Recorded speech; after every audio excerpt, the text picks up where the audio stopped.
Everyone, सबैलाई नमस्ते। Welcome to my back to our YouTube channel. आज म मेरो धेरै पुरानो साथीसँग भेटघाट भयो बाटोमा ड्युटीबाट आउँदा आउँदा। यसो हेर्दा साथीले पेन्टिङ गर्दैछ होइन। हेर्नुहोस् त मेरो साथीले कस्तो पेन्टिङ गर्छ, मलाई कमेन्ट गर्नु लागि भिडियो हेरेर है। मेरो साथी, सानोको साथी, अर्को साथी यहाँ, उहाँ एकदम माहिर पेन्टर हुनुहुन्छ। दुरुस्त फोटोकपी गराइदिनुहुन्छ उहाँले, जे भन्नुहुन्छ त्यही बनाइदिनुहुन्छ। धेरै दिनपछि भेटघाट भयो, त्यही कारणले यसो सानो भ्लग बनाऊँ भनेर बनाएको। अर्को साथी उहाँ सिडीमा छ, त हेर्नु यहाँ के छ, के हो यार लेखेको, रामजी का निवास, घर के अंदर आना सख्त मना गरे। जय जय जय जय श्री राम हेरिहाल्नुहोस्, पढिहाल्नुहोस्। साइडमा हाम्रो शान्ति विद्या निकेतन। ड्युटीबाट फर्किँदै खाना खानालाई ठ्याक्कै यस्तो हेरेको त यस्तो साथीलाई देखिहाल्यो। यस्तो हेरौँ, यस्तो सानो भ्लग बनाउनु त ठ्याक्कै एउटा कन्टेन्ट भेट्टीको बाटोमा हिँड्दा अनि अरू के छ त यार साथीहरू, हालको भए भेटघाट छैन आजकल, धेरै भयो। त हेर्नुहोस्, तपाईँहरूलाई पनि पेन्ट गर्न, फोटो बनाउन, लेख्न अथवा केही पनि काम छ भने मेरो साथीलाई सम्झिनु होला। मलाई सम्झिँदा पनि हुन्छ, भइहाल्छ। हेर्नुहोस् कसरी बुरुसले, ल हेर्नुहोस् यहाँ हाम्रो लोकेसन बुद्ध आर्ट, ठ्याक्कै गुल्माको पश्चिमपट्टि होइन, सटर नम्बर 122 गुल्मा गेट, लामो सटर गिन्दै जानु होला। ठ्याक्कै 122 नम्बरको सटरमा बुद्ध आर्ट छ। केही काम परेमा उहाँलाई सम्झिनु होला। ल हेर्नुहोस्, अब हातमा हेर्नु कति सफाइ छ, जादु छ, हेर्नुहोस्।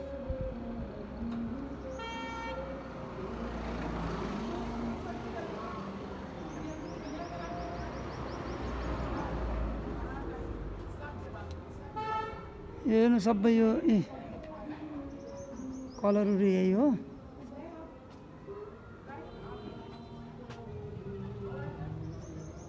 एकचोटि यहाँ लेखेको पनि पढिहाल्नुहोस् है। ल हेर्नुहोस्, रामजी का निवास, घर के अंदर आना सख्त मना है, जय जय श्री राम। अनि मेरो साथीले, अब म साथीलाई सोध्छु आज, यो तिमीले गर्न लाग्यो कति वर्ष भयो पेन्टिङ काम? 16-17 भयो। हेर्नु 16-17 को अनुभव छ उहाँसँग। तपाईँलाई केही काम परेमा सम्झिनु होला उहाँहरूलाई। बुद्ध आर्ट, ट्याक्क गुल्मा पुष्पलाल चोकबाट 25 मिटर अगाडि धम्बुजी चोक जाने बाटोमा सुर्खेत रोडमा। उहाँलाई अवश्य एउटा अवसर दिनु होला, मौका दिनु होला, उहाँको काम पनि हेर्नु होला। ल हेर्नुहोस्, उहाँ साथी फेरि एकदम हाम्रो फोटो पनि बनाउनुहुन्छ उहाँले। हजुरले दियो भने कस्तो फोटो दिनुहुन्छ त्यस्तै, जस्तो हुन्छ त्यस्तै फोटो हुन्छ, सेम फोटोकपी गरे जस्तो, अर्डर अनुसार। अवश्य एक दिन सम्झिनु होला उहाँलाई है। ल यति भन्दै ल म बिदा लिन्छु, बाई बाई गाई। ल उहाँलाई जसरी पनि एकचोटि मौका दिनु होला। ल अब अर्को भ्लगमा भेटौँ, ल बाई बाई। ल ल साथीहरू बाई बाई गर्दै, ल ल ल ल ल बाई बाई। तिमीलाई केही भन्नु छ भने भनिहाल।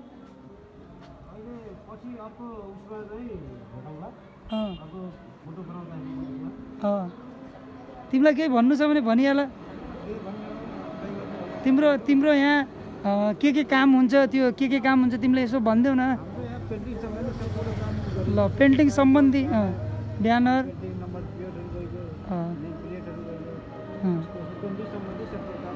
ल उहाँको पसलमा पेन्टिङ सम्बन्धी सारा सबै कामहरू हुन्छ। उहाँलाई एकचोटि जरुर सम्झिनु होला।